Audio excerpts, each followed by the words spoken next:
Olá, pessoal! Sejam bem-vindos à segunda aula da disciplina Imunologia. Nessa aula, os tópicos abordados serão os linfócitos B, que, como dito anteriormente, são células do sistema imunológico capazes de produzir anticorpos. Falaremos a respeito das classes de anticorpos e sua ação no sistema de defesa, e também a respeito do sistema complemento, que é um conjunto de proteínas que atua tanto na resposta imune inata quanto na resposta imune mediada por anticorpos.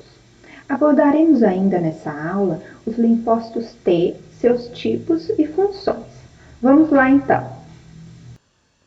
A resposta imune adaptativa também é chamada de resposta imune adquirida ou específica. Ao contrário da resposta imune inata, que está presente desde o nascimento, a resposta imune adaptativa é construída ao longo da vida, por meio do contato com antígenos. Como podemos conceituar os antígenos? Antígenos são qualquer substância que o sistema imunológico consiga reconhecer e assim estimular uma resposta imunológica. Podem ser bactérias, vírus, toxinas e até substâncias inertes, como poeira e partículas de pólen. Vamos relembrar então as principais características da resposta imune adaptativa. Especificidade. Nós temos diversos antígenos diferentes provenientes de bactérias, vírus, fungos, parasitas, toxinas, pólen e outros agentes causadores de doenças. Essa característica da resposta imune adaptativa permite diferenciar e responder de forma específica a cada antígeno diferente. A razão dessa especificidade é que a população total de linfócitos é formada por diversos clones diferentes, e cada clone expressa um receptor de antígenos diferente dos receptores dos outros clones. Receptor de antígenos ou receptor antigênico é a porção do linfócito que se liga ao antígeno. A resposta imune adaptativa também apresenta memória, que é a capacidade de responder de forma mais eficiente e mais rápida quando é exposta a um mesmo antígeno pela segunda vez. A resposta imunológica à primeira exposição a um antígeno é chamada de resposta imunológica primária e é mediada pelos linfócitos, chamados de linfócitos virgens, que encontram o antígeno pela primeira vez. Já nas respostas secundárias, são ativados os linfócitos de memória, que são as células de longa duração criadas durante a resposta imunológica primária e que já reconhecem aquele determinado antígeno. Temos também como característica da imunidade adaptativa a diversidade, que é a capacidade do sistema imunológico tem de responder a uma infinidade de antígenos diversos. Por fim, temos também como característica a discriminação entre o próprio e o não próprio. Essa característica está relacionada à capacidade de responder àqueles antígenos que são estranhos ao organismo e de evitar respostas àqueles outros antígenos que são próprios, ou seja, que têm sua origem em moléculas e células do próprio organismo. Esses mecanismos de reconhecimento são chamados de tolerância imunológica e eles às vezes falham. Por isso, alguns indivíduos podem desenvolver doenças autoimunes. Nós falaremos dessas doenças adiante, nas próximas aulas. A imunidade adaptativa pode ser classificada em humoral e celular. A resposta humoral é aquela que ocorre o combate aos antígenos por meio dos anticorpos. E a resposta imune celular é a que é mediada pelas células de defesa. Os anticorpos, também chamados de imunoglobulinas, podem ser expressos como receptores na membrana plasmática dos linfócitos B, por onde se ligam ao antígeno, ou eles podem ser secretados na circulação e nos líquidos das mucosas, neutralizando micro-organismos e toxinas. Para secretar anticorpos, os linfócitos B se diferenciam em células denominadas plasmócitos. Uma das funções mais importantes dos anticorpos é impedir que patógenos que estejam presentes nas mucosas e no sangue consigam atingir as células do organismo. Mas esses anticorpos, eles não têm acesso aos micro-organismos se eles estiverem no interior das células do organismo. Por exemplo, um vírus que tem invadido uma célula. Nesse caso, entra em ação a imunidade chamada de imunidade celular. Essa imunidade é mediada principalmente pelos linfócitos T. Eles reconhecem antígenos apresentados pelas células chamadas de células apresentadoras de antígenos, como as células dendríticas e os macrófagos também. E assim, eles combatem esses antígenos secretando citocinas. As citocinas estimulam diversos mecanismos de imunidade, inflamação ou mesmo agem matando essas células infectadas. Falaremos mais sobre isso adiante. Falando mais a respeito dos linfócitos T e B, eles são as principais células que participam da resposta imune adaptativa. Essas células são as únicas que possuem receptores específicos para antígenos. Os linfócitos são células de formato esférico, com um diâmetro variável entre 6 a 10 micrômetros e possuem um grande núcleo esférico central. Apesar dos linfócitos T e B serem morfologicamente semelhantes, a linhagem, função e atividades biológicas desses linfócitos são diferentes. Os linfócitos B, como vocês viram na primeira aula, são células geradas a partir de uma célula progenitora linfóide na medula óssea. Os linfócitos B têm duas funções principais: a de expressar anticorpos contra os antígenos-alvo, que é a chamada resposta tumoral, e também a função de apresentar antígenos aos linfócitos T e promover a ativação desses linfócitos. Os linfócitos B passam por vários estágios de diferenciação celular até se tornarem células maduras, e esse processo é chamado de ontogenia. Esse desenvolvimento dos linfócitos B é caracterizado pela expressão de moléculas na superfície celular e no citoplasma dessas células. A primeira linhagem dos linfócitos a partir da célula-tronco é chamada de Pro-B. Nessa fase, essas células ainda não produzem imunoglobulinas. Na fase seguinte, que é chamada de pré-B, parte da imunoglobulina de superfície dos linfócitos B, que é chamada de IgM, é formada. As células pré-B ainda não podem reconhecer antígenos, pois apenas uma das cadeias da imunoglobulina, chamada cadeia pesada, já está presente nessa fase. A expressão de IgM na membrana da célula marca a próxima fase, que caracteriza o linfócito B imaturo.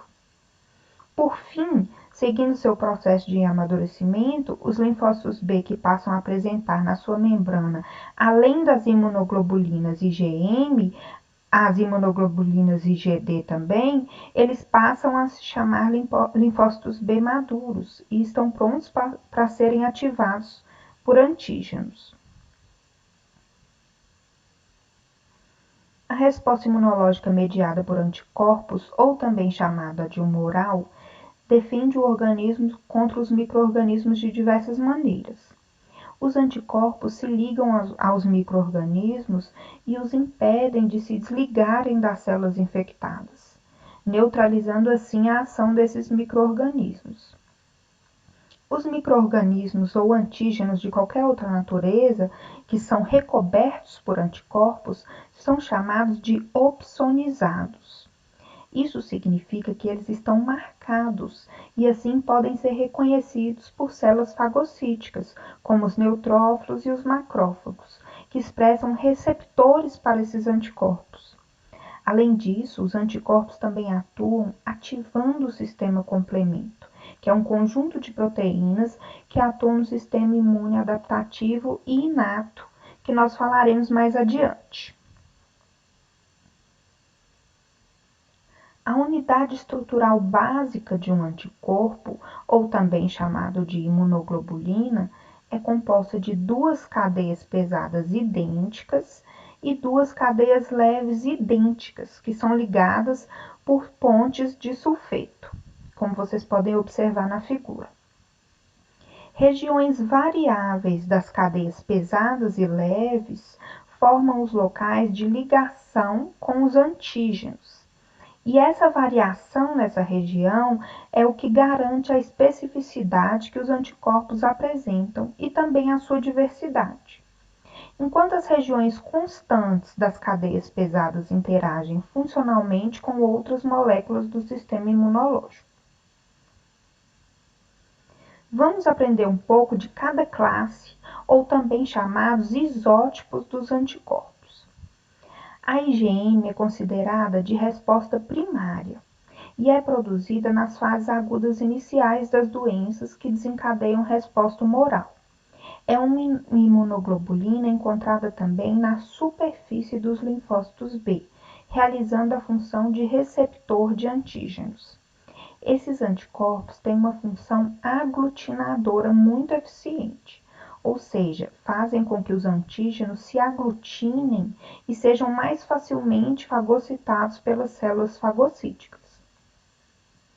A IgA é a imunoglobulina predominante em secreções como saliva, lágrima, leite, mucosas do trato gastrointestinal, trato respiratório e genitorinário.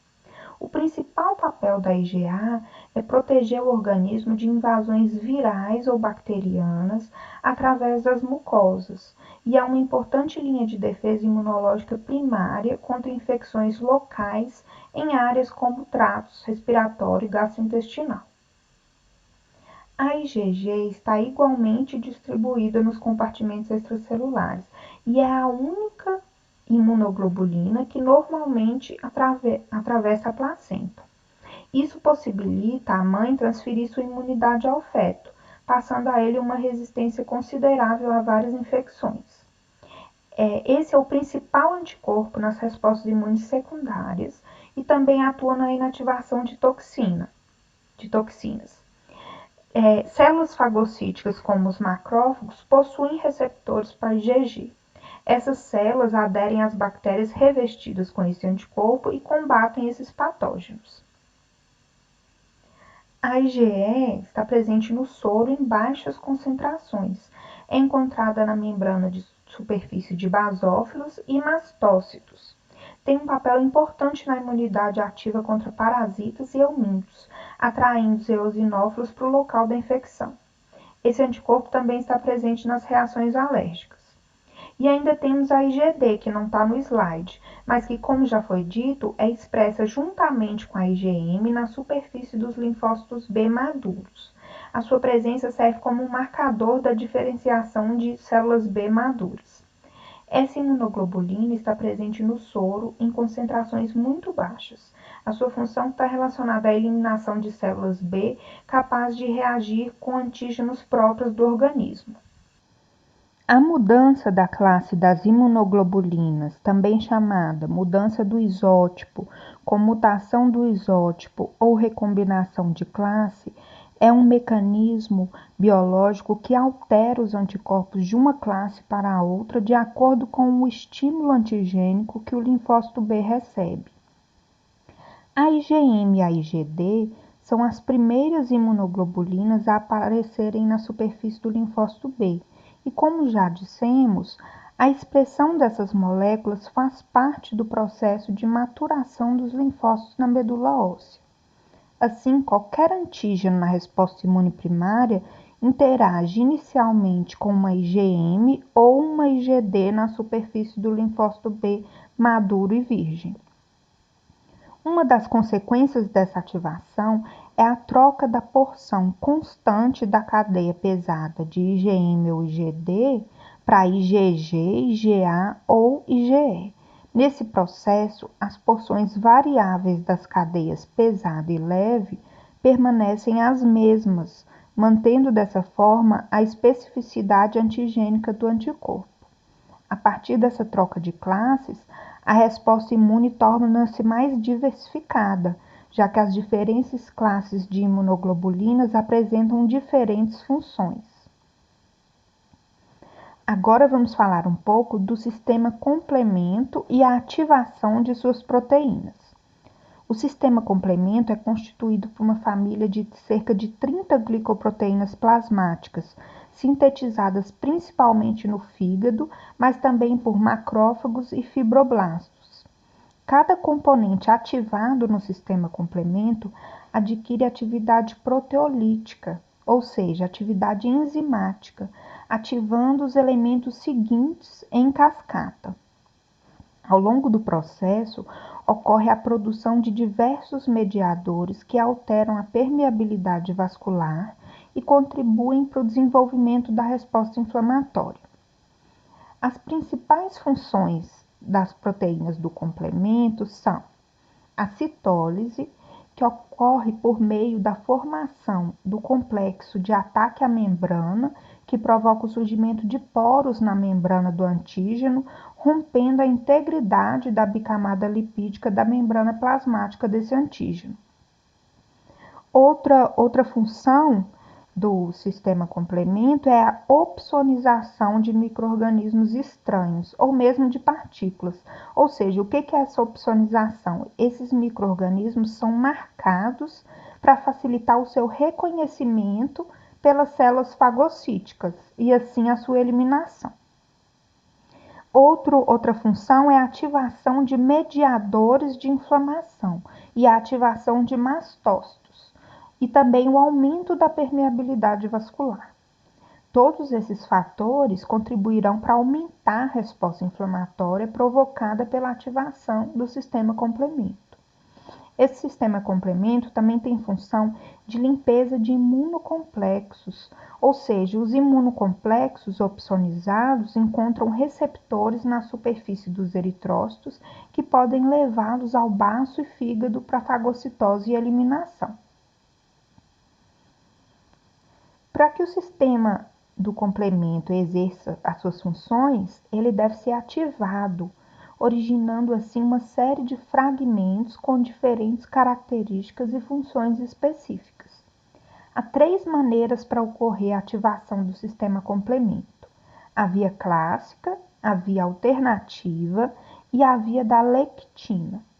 Cada uma dessas vias é desencadeada por fatores diferentes, sendo o início da ativação diferente para cada uma, mas que convergem em uma via comum a partir da formação de C3b e resultam na formação do complexo de ataque à membrana. A via clássica depende da formação do complexo antígeno-anticorpo. Esse complexo provoca uma mudança na molécula do anticorpo, que por sua vez permite a ligação do primeiro componente do complemento, que é denominado C1. Essa ligação requer pelo menos uma molécula de IgG ligada ao antígeno ou no mínimo 2 moléculas de IgG. Nessa via ocorre a ativação de C3 e geração de C5 convertase, que vai clivar o C5 em C5A e C5B. O componente C5b liga-se por sua vez a C6, C7, C8 para formar o complexo C5b8. A ligação de C9 forma o complexo de ataque à membrana, que é o objetivo final da ativação do sistema complemento. A atividade mais importante é clivar um grande número de moléculas de C3 em C3b e C3a. Essas moléculas de C3b recobrem, ou seja, opsonizam a superfície do patógeno, ao mesmo tempo que os componentes C4A e C3a iniciam uma resposta inflamatória local. Então, nós podemos ver que cada componente do sistema complemento tem uma ação diferente que ajuda na resposta imune, né? A via alternativa do sistema complemento ocorre independente do anticorpo. A ativação dessa via alternativa depende dos seguintes fatores, chamados fator D, fator B, properdina e C3. Após a ativação de C3, as duas vias são comuns, com geração de C5 convertase e clivagem de C5. Já a via da lectina é considerada similar à via clássica, mas não necessita da formação do complexo antígeno-anticorpo e nem dos componentes iniciais C1, C4 e C2. Dessa via participam as lectinas do soro, que são ligantes de resíduos de manose da superfície de alguns patógenos. Após a ativação de C3, a via da lectina é semelhante às demais. Vamos falar agora sobre os linfócitos T. Essas células também são originadas na medula óssea, a partir de células progenitoras linfóides, e são as células responsáveis pela resposta imunológica celular de que já falamos anteriormente. Os linfócitos T são capazes de fazer o reconhecimento apenas de antígenos já processados e que se encontram na superfície de uma outra célula. Essas células são as células apresentadoras de antígeno, como os macrófagos e células dendríticas. No processo de maturação dos linfócitos T, o timócito, que é a célula T imatura, migra para o interior do timo. No timo, esses timócitos passam por um processo complexo denominado de educação celular ou seleção tímica. Essa seleção tímica envolve diferentes etapas, conhecidas como seleção positiva e negativa, em que amadurecem apenas os linfócitos que são considerados funcionais e que reconheçam apenas antígenos que sejam não próprios do organismo. Na seleção positiva, os timócitos entram em contato com moléculas de MHC, que é o complexo principal de histocompatibilidade que falaremos adiante. Essas moléculas são apresentadas pelas células epiteliais do estroma tímico. Os timócitos incapazes de reconhecer essas moléculas de MHC são então eliminados. Na seleção negativa, os timócitos migram da medula do timo para o córtex e entram em contato com células dendríticas e macrófagos que lhes apresentam antígenos próprios do organismo. Então, os timócitos que interagem com muita afinidade com esses antígenos próprios do organismo são então eliminados, pois eles deveriam apresentar tolerância com os antígenos próprios do organismo.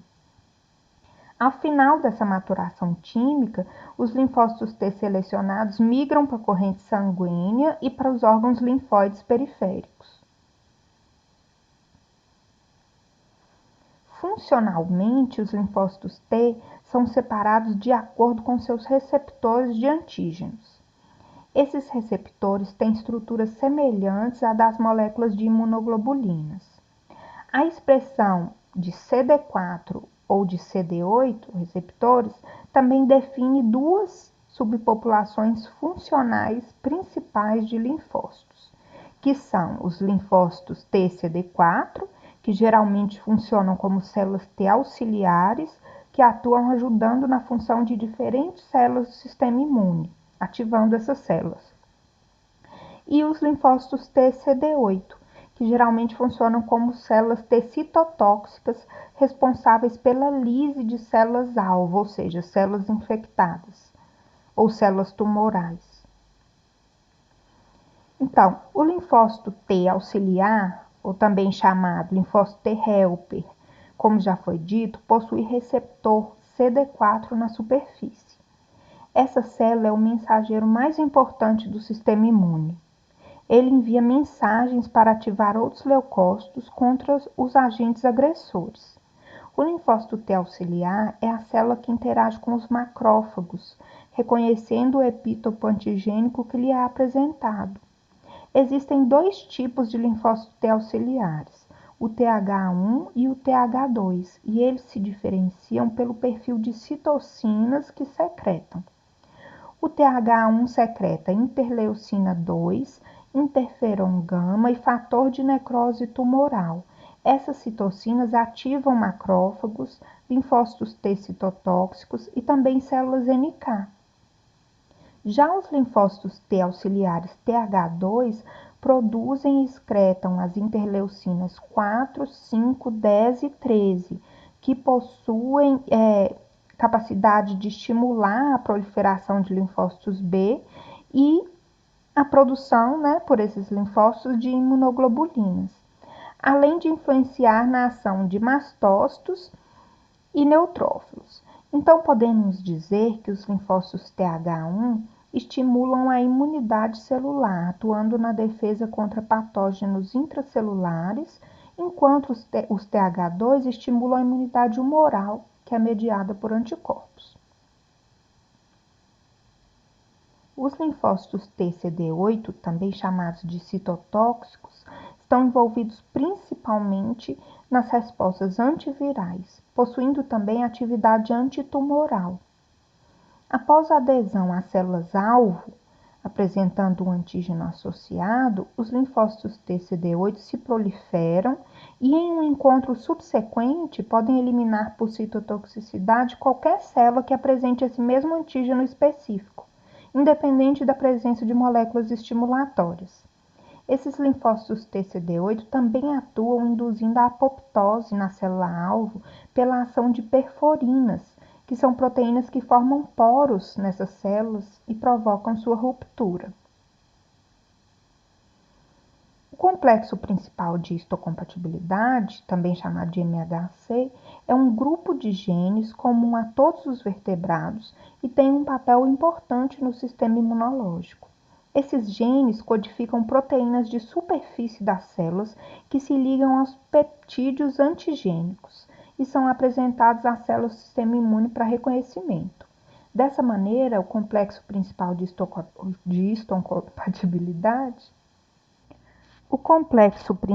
histocompatibilidade também chamado de MHC, é um grupo de genes comum a todos os vertebrados e tem um papel importante no sistema imunológico.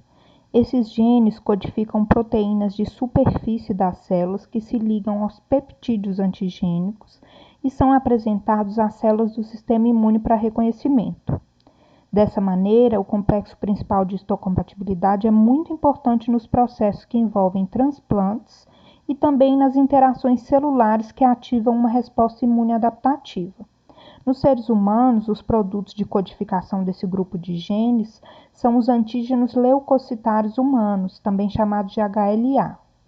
A estrutura do complexo principal de histocompatibilidade tem 3 subgrupos ou classes: classe 1, classe 2 e classe 3. Nos humanos, o MHC de classe 1 codifica glicoproteínas que apresentam peptídeos de antígenos intracelulares para que os linfócitos TCD8, ou seja, os linfócitos citotóxicos, possam eliminar essas células infectadas.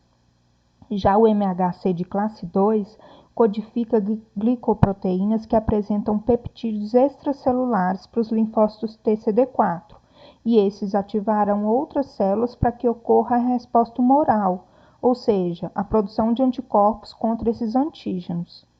O MHC de classe 3 codifica os componentes do sistema complemento. A distribuição tecidual das glicoproteínas nas células fica da seguinte forma: as moléculas de classe 1 do MHC estão presentes na superfície de todas as células nucleadas do organismo e as moléculas de classe 2 estão presentes na superfície de células apresentadoras de antígenos, como linfócitos B, células dendríticas e macrófagos, e também células endoteliais e células T ativadas. Então é isso, pessoal. Encontro vocês na próxima aula. Um abraço e até mais.